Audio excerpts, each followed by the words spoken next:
ยืนอยากขอบและคนอื่นล้วนเป็นตัวยืนเสน่ห์ไม่ไร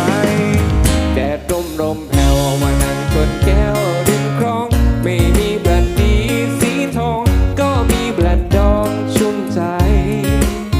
นักร้องดนตรีกีตาร์ชดชามจะนำเราไปสุขาวดีรำไรเลี้ยงดวงด้วยไทยสหายสุรา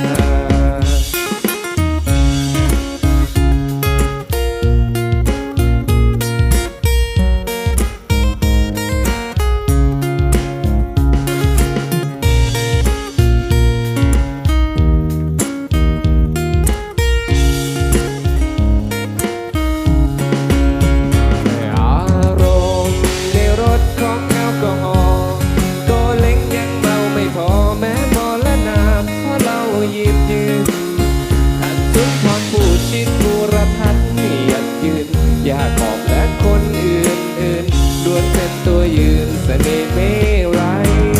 แดดร่มแผ่วมานั่งชนแก้วริมคลองไม่มีแบล็คดีสีทองก็มีแบรนด์ดองชุ่มใจ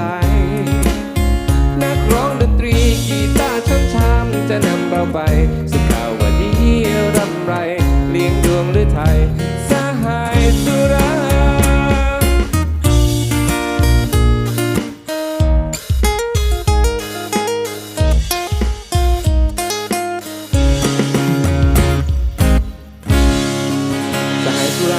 จากมาริโอน่านะครับผม